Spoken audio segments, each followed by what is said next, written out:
So students, I hope you can see the PowerPoint slide. Yes, sir. Okay, so now here is the illustration, okay, of sun oil. Okay, it's a oil company. Like in India we have Hindustan Petroleum, or in America Shell, okay, etc. Okay, so this is the oil company called as Sun Oil, not edible oil, huh? We're talking about, okay, petroleum. So for this company, okay, so we are going to make two decisions. Okay, so one is, so for this company we are going to make two decisions. One is we are going to allocate a demand to each production facility or oil exploration plant, and we are going to locate the facility. We are going to decide in which country or continent the factory should be there, and what should be the production capacity of each factory in this illustration. You need to pay attention, that's it. Okay, everything is there and I'm going to explain clearly.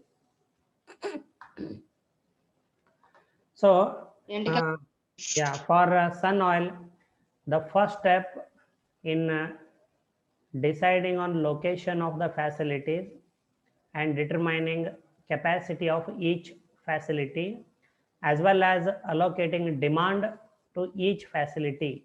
In this case, the first step is to collect data on demand from each region, production cost, and transportation costs. Okay, the vice president supply chain decides to view the worldwide demand in terms of 5 regions. So we need to know the first step, demand data. So the vice president supply chain of Sun Oil decides to view the worldwide demand in terms of 5 regions. So we are talking about design, global network design. Okay, so this is the worldwide demand in terms of 5 regions. Okay, data collected are shown in figure 5.3. So this is figure 5.3. Okay, so the cost is in thousands of dollars, means $81,000 for example, okay, or $92,000 for example, for 1 lakh, sorry, for 1 million units. I'll explain. And demand data is in millions of units for Sun Oil company. So what is the demand? Okay, so let us consider the worldwide demand is viewed, okay, in terms of 5 regions. So what are the 5 regions in the world which Sun Oil is considering? First region is North America, second region is South America, third region is Europe, fourth region is Asia, and the fifth region is Africa. They are continents. They are continents. Okay, so what is the demand in North America? Okay, 12 million units. This is the demand row.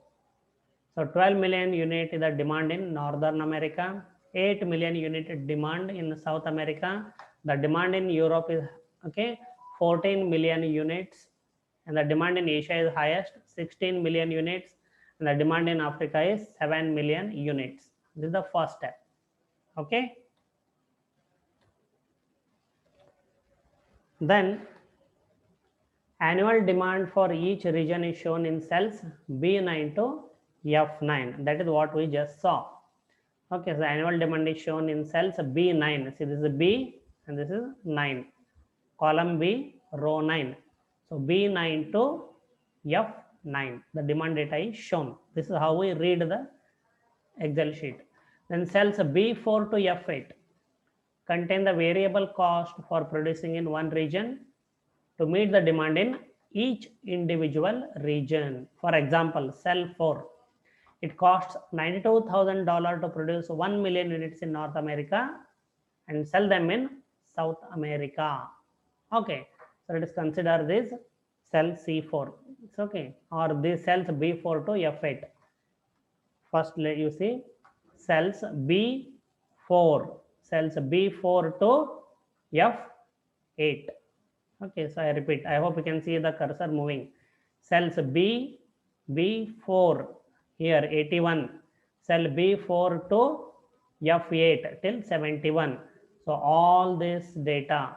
So what is that data is explained here. They contain the variable cost for producing in one region to meet demand in each individual region. So we'll consider the example cell C4. C4 92. Cost data is in thousands of dollars as I mentioned. So it takes $92,000 to manufacture 1 million units in North America and sell in South America or supply the same to South America. Or for example, it takes, now I'll go for a D4, it takes 101,000 dollars to produce 1 million units in North America and supply to Europe. Or if I consider, let us say, for example, okay, so this cell, this is F7, F7, okay, it takes $74,000. It costs $74,000 to produce 1 million units in Asia and to supply the same to Africa. So as you can see, or it takes cell E7, okay, E7, okay. So this cell if I consider, okay, so E7, 59, where I am pointing the cursor. So, okay, it takes $59,000 to manufacture 1 million units in Asia and the supply the same to Asian market. So this is what is, okay, this analysis is done now. So cell B4 to F8 contain the variable cost, and what we are learning is variable cost for producing in one region and meet the demand in each individual region. So for each individual region it is mentioned. Okay. And there are plants there are two capacity plants.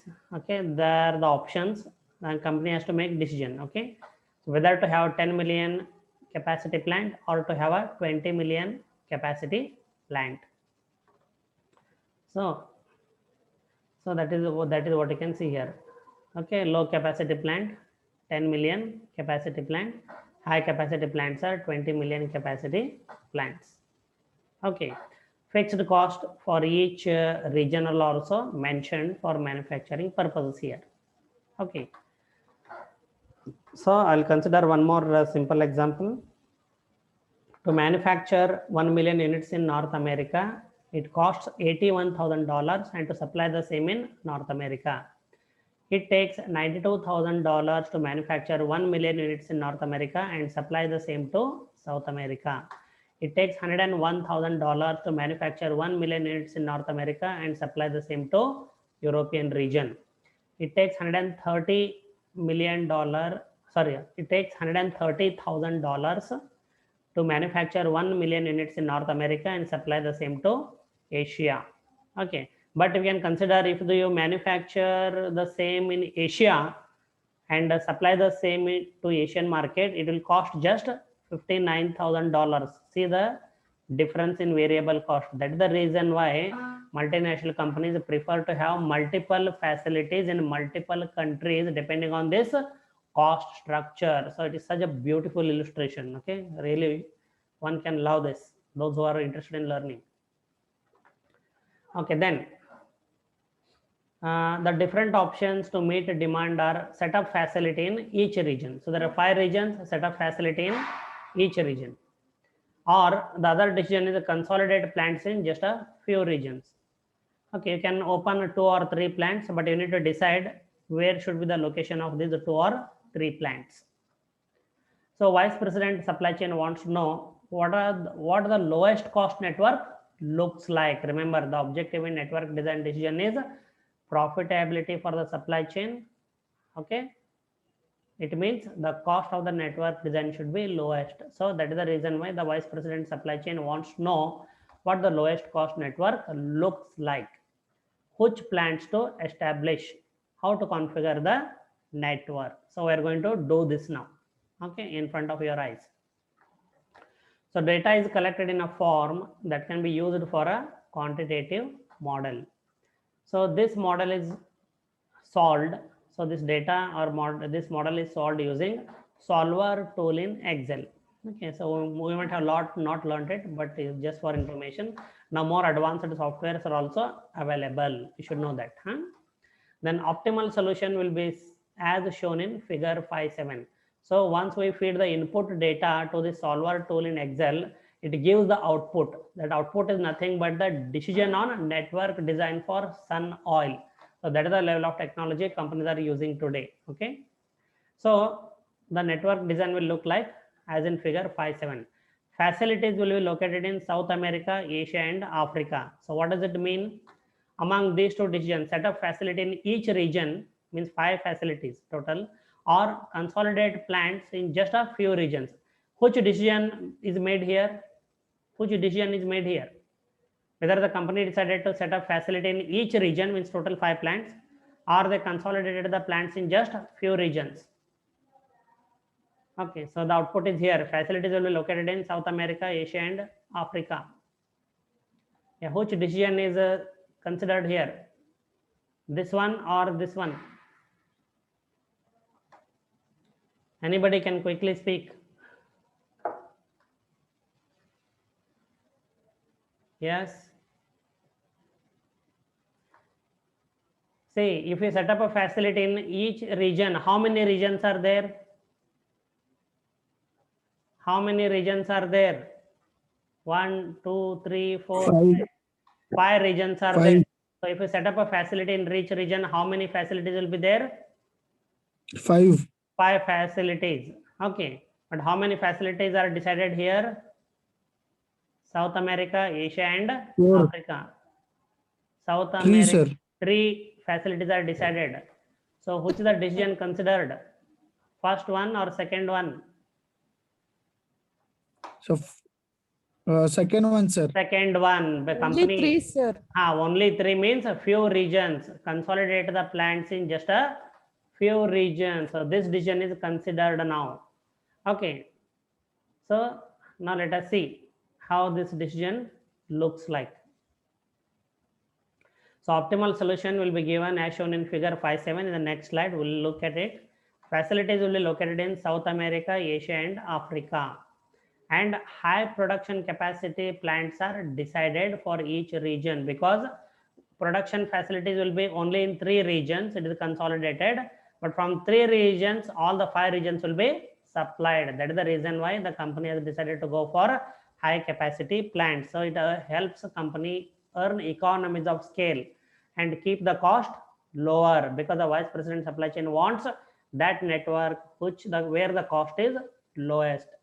So now let us see how the network design looks like. So this is the network design in Excel sheet. So this is the optimal regional network configuration for sun oil. This is the network design, nothing else. You can draw this on a page also with arrow marks and facilities. So now let us consider. Okay. So this is the data on demand for each region and the variable cost of manufacturing in each region and supplying to other regions for 1 million units. Okay, this is what we already have seen. This first table we have already seen. This is the input, costs, capacities, and demand. This data input is given to solver tool in Excel. And this is the decision variable. Okay, so how they made the decision? Okay, so they will have 3 facilities, one in South America, one in Asia, and one in Africa. So I repeat, so there will be 3 facilities, one in South America, one in Asia, and one in Africa, and production capacity will be of 20 million units each. So this is the output. Now I repeat again.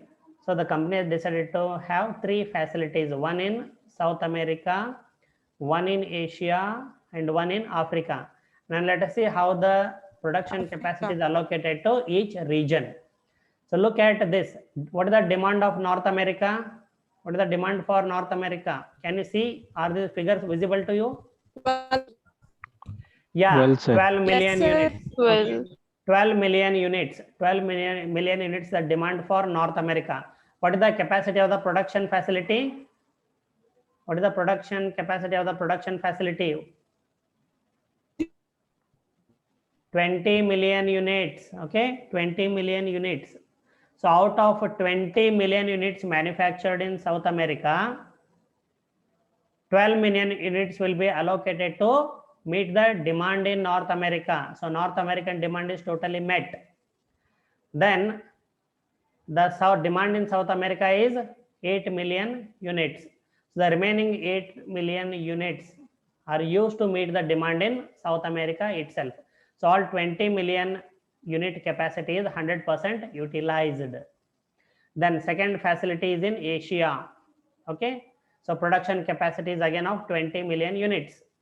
Okay. Then out of the 20 million units manufactured, 4 million units will be supplied to meet the demand in Europe. So the demand in Europe is 14 million units. So still 10 million unit demands remains. So that 10 million units will be supplied from the plant in Africa. So 4 million units supplied from Asian facility, 10 million units supplied from African facility, put together makes it 14 million unit demand met for Europe. Then out of the 16 million units remaining in Asian facility, so that will be supplied to the Asian market itself, because the demand in Asian market is 16 million units. Again 4 plus 16, 20 million units production capacity is utilized to the 100% extent. Then in Africa, okay, out of 20 million production capacity, 10 million production capacity manufactured 10 million units will be supplied to Europe, as I mentioned previously. And remaining out of remaining 10 million units, 7 million units will be supplied to meet the demand in Africa alone. Okay, so total how much out of 20 million production capacity, how much production capacity is utilized? 10 plus 7, 17. Okay, so out of 20 million production capacity plant, 17. 17 million production capacity is utilized, and 3 million unit capacity remains idle. But it is okay, it cannot be always 100%. Okay, so that is what is explained in the next slide. Excess capacity. Okay, so zero excess capacity in South American plant, 100% capacity utilization, 100% capacity utilization Asian facility. Okay, but in excess capacity remains in African Africa. yeah, African facility of 3 million units. But still with this is the lowest cost network for sun oil. Okay, yeah, that was the illustration. So anybody, any part of it what you did not understood, you can ask me.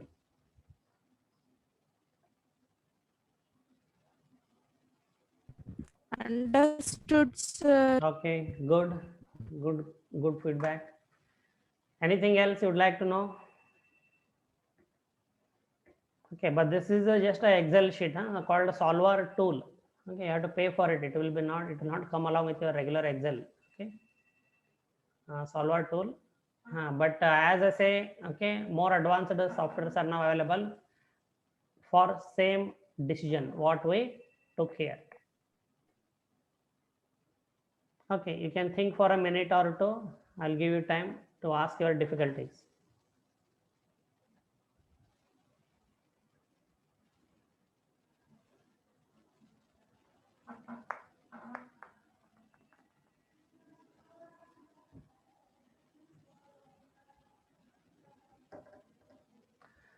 So, okay, students, I hope it was good for you.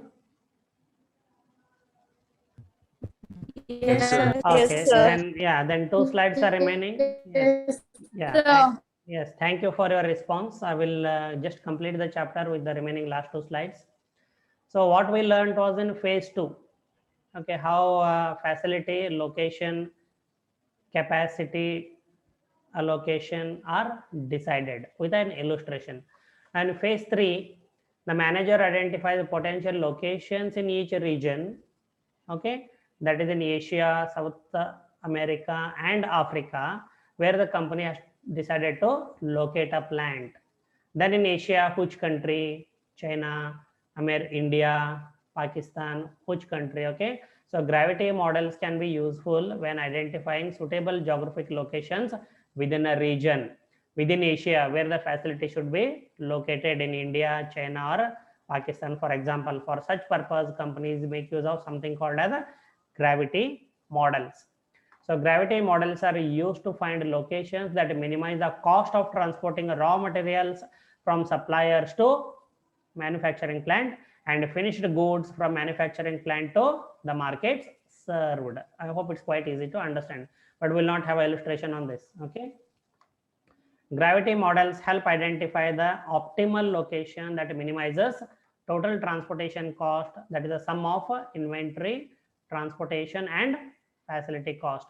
Again, the same can be solved using a solver tool in Excel, but as I mentioned, we're not going to have a illustration for that. We already had one detailed illustration, and that's the end of chapter number 5. Okay. And now I will post the same in Google Classroom. The syllabus for IA2, your IA2 is scheduled on May 17. I hope you can recall from the academic calendar. The syllabus for IA2 is Unit 3 and Unit 4. And just 2 chapters. It is a 2 credit course. Chapter number 4 and chapter number 5 are for syllabus in IA2. You heard me? Yes, sir. Yes, sir. Okay. Yes, sir. Yeah. Okay, that's great. Now I'm going to stop share. Yes, sir. Yeah, please stay on. Please stay on. I'm just going to save that video recording of the previous class before I go further, because I do this, okay, so that I upload all the recorded video classes for the benefit of students who remain absent. But only thing, they should watch it. Otherwise, all this effort is in vain. And all the files are systematically named so that it becomes easy for you to identify a particular class which you have missed. Okay, it's successfully saved. So now, as I mentioned, okay, exactly we have about 14 minutes of time. Okay, 14 minutes of time. So I'm going to play that video again. Okay, so it's quite it is getting quite interested. So I will continue with that video. Okay, so please use your earphones to have audio clarity. Okay, please use your okay, earphones. So shall I start the video? Yes, sir. Okay, please watch it. Yes, sir. It goes on getting more exciting.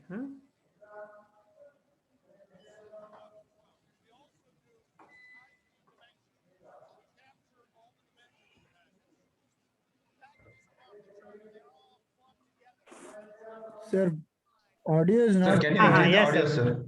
sir? Yeah, 1 minute, 1 minute.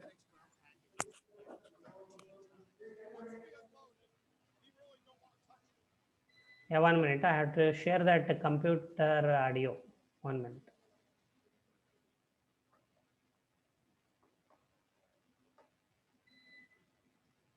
Yeah, give me a minute.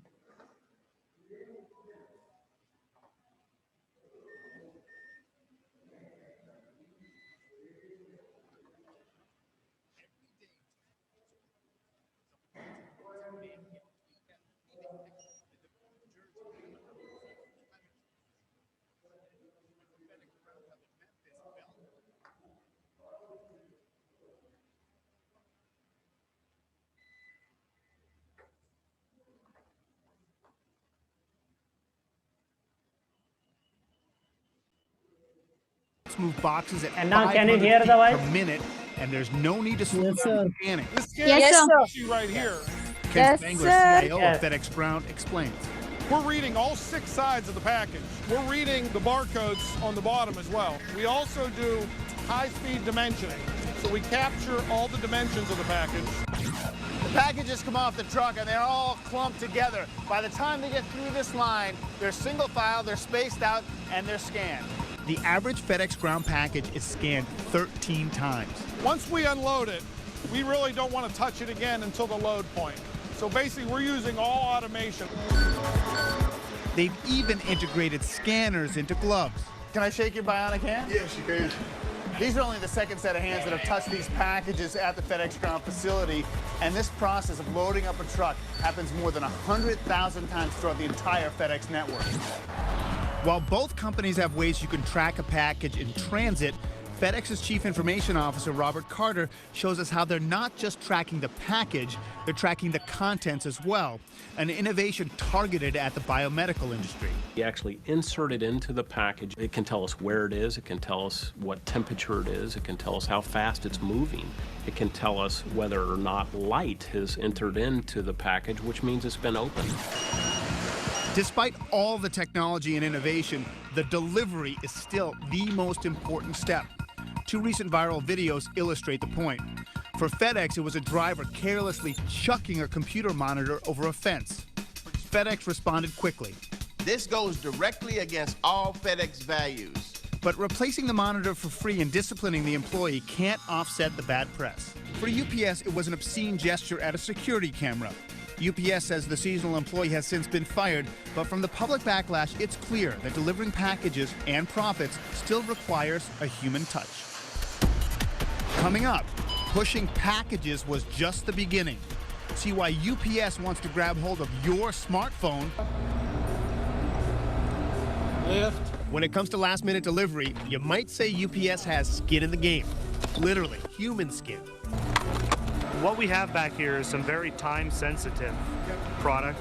From Louisville, Kentucky, Mark Villa leads a team of UPS employees who need to keep a freezer at negative 103 degrees Fahrenheit to preserve a product made by Advanced Biohealing, a company based in La Jolla, California. What is it? A skin replacement therapy used in foot surgeries, made from circumcised foreskin.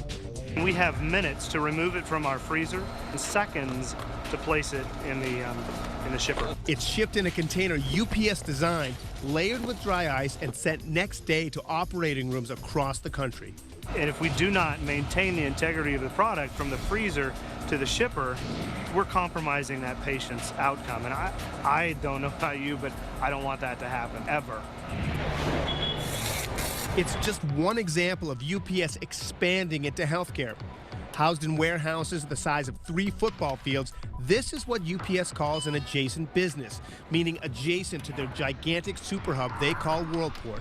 In Louisville, Kentucky alone, healthcare-related adjacent businesses have 1 million square feet of FDA-certified warehouse space. Everything from pain medication to parts for x-ray machines, literally blocks from a runway. So if there's an emergency, they can get product out the door immediately. So it's one company you're dealing with, right from that source of manufacture all the way through to that retail store or doctor's office in the U.S. That keeps you healthy, that's logistics. The commercials are ubiquitous, and UPS actually has a president of logistics. His name is Brad Mitchell, and his job is to take advantage of the ever-globalizing world. He saves companies money while making money for UPS. I get the snowsuit. One chilly freezer chamber after chamber after chamber at a time. It's 4 below Fahrenheit, ice packs everywhere. If you're a company that makes something that has to be stored at a particular temperature, UPS can do that. They bundle up a bunch of different companies that have the same needs, can ship all over the world, saving each company money. Within one building, we go from healthcare to high tech. And one major company that outsources to UPS is Sprint. Phones come from Kyocera, Motorola in Asia. They're received, customized, packaged, and then shipped to businesses and individuals. This facility can manage 5,000 to 6,000 units per hour, all with UPS technology, all with UPS personnel. UPS's sorting, shipping, and storage cuts Sprint's warehousing costs by 30%. The shipping business is huge, but it isn't showing huge growth. Not the case with opportunities to do more for more companies. The investment community is saying, what's your next opportunity for growth? And we really saw that moving up the supply chain. The analyst community agrees and also sees a difference here between FedEx and UPS. Gets delivered. Urs Durr covers both companies for Lazard Capital Management. It's a business in its youth globally. UPS does seem to have a bit of a lead there. You see how they're advertising. It is going to be the dominant way that the company markets itself as it goes forward. It's more than shipping skin. It's reducing customs delays, processing returns, customer invoices, as well as what you see here, the do-it-all approach. Explain to me how big this business is within the framework of UPS. That's getting close to 20% of the total revenue base in the company. It's one of the priciest cars on the planet, and Brown actually has a hand in Bentley's business too. We will handle anything from the smallest branded nut and bolt up to an engine. Bentley is based in Crewe, England. Since 1994, UPS has been their parts people for all of North America. Carl Norris manages their evolving relationship. We had a little issue with windscreens. These are hard to ship because they're damage prone. We were able to design a special box that actually helps reduce these damages to near zero.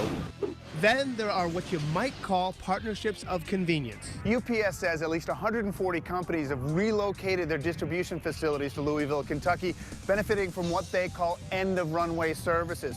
Zappos can take orders until 11:30 p.m. and still get the shoes to customers by 8 a.m. the next morning. Meanwhile, in Memphis, FedEx is making huge strides in doing the very same thing. Pro Flowers is as close as possible to planes at FedEx's Super Hub to service all those emergency flower orders. In perishables, speed is everything. Clark Howard helped create the strategy. So if an order comes in another part of the country and it's too late to fulfill it, that's what this is for. Yeah, the Pro Flowers facility here in Memphis, since it's right next to the FedEx hub, is really the safety net for all of our orders for fulfillment the next day. Now, did you have that in mind when you decided to open up here? Absolutely. The amazing story of whether bovine heart tissue can make it from Australia to a U.S. lab to a patient in time for surgery. FedEx is also selling its heroic feats when it comes to healthcare logistics. What's in here? Well, these are samples that we would typically receive from, say, a clinical site. Lisa Jennings, CEO and president of Cirquest Labs, is a cold-blooded shipper. Literally.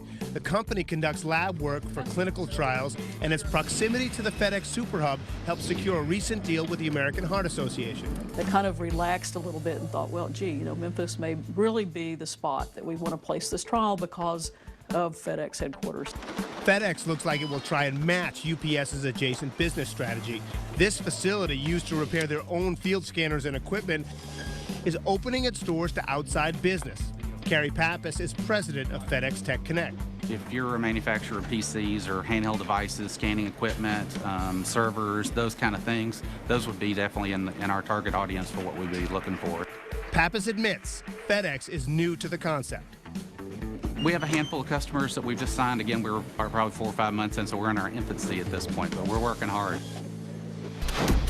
The delivery challenge is on. The package wars can get wet and wild, with the delivery giants clawing for the great PR that comes with the most unusual deliveries. FedEx created Pandemonium, delivering 2 giant pandas from China to Edinburgh, Scotland. The 8-year-olds arrived on a Boeing 777 dubbed the Panda Express. But UPS had been there, done that over a decade earlier. Brown even called it the Panda Express when the company delivered a pair to the Atlanta Zoo. Only after the zookeeper signed for them, of course. FedEx got a feather in its cap for safely delivering 9 bald eagles from the San Francisco Zoo to a sanctuary in Tennessee. And after the Gulf oil spill, 70,000 endangered sea turtle eggs were FedExed out of harm's way to Florida's Atlantic coast. Have a whale of a delivery? Both companies have handled that. The largest fish in the sea took flight with UPS when the company shipped 2 female 14-foot whale sharks from Taipei, Taiwan to Atlanta, Georgia. Not to be outswum, FedEx upped the ante, shipping not 1, but 7 beluga whales. They needed a temporary vacation spot while Chicago's Shedd Aquarium was being renovated. PR events aside, these oversized deliveries require expertise. And both companies want you to see the big guys trust them to get the package there on time. No matter what's inside, millions of people rely on both brands. Every package is a person.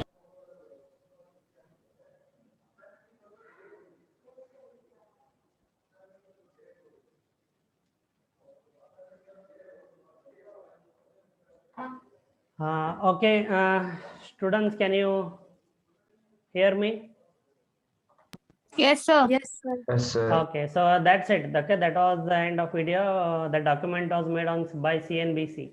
Okay, so it was how you felt it? Interesting, exciting.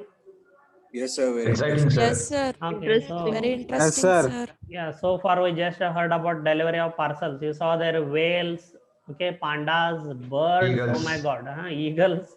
Logistics and all. What all they deliver, okay, safely. And do you see how fast they work and how hard they work over there? Yes, sir. Yeah, Yes, because sir. time is everything. The delivery has to be on time. What happens On inside, time. customer is not bothered. The delivery has to be on time. Okay, so that is the competition is for.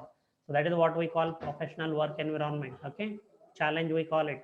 Okay, though it is very hard, challenging, but the company is able to deliver most of the times. Okay, so yeah, Shruti, Akshay, Korad, Keri. Okay, so I hope okay, so it was a good class, interesting one for today. Okay, so wish you all a happy weekend. Submit the assignment on time on Monday and also prepare for I2. Okay, anyway, we'll meet again next week on Thursday and Friday. Okay. Yes, sir. Okay, Thank you. sir. Okay, Thank you, sir. sir. Yeah, Thank you, sir. welcome. If you have any Happy doubts, you can weekend, sir. always call me. Okay, do not hesitate. Okay, sir. Excuse Okay, me, sir. sir. Yeah, tell me. Monsieur was present, sir. Yeah, 1 minute. Okay, those students who have sent their names, you please message me on my WhatsApp number. Though I'm trying to note, but the meeting may get over now. So please, all the Okay, sir. students who have sent their names in the chat, send your names to my individual WhatsApp number. Thank you. Okay, thank you, sir. Yeah.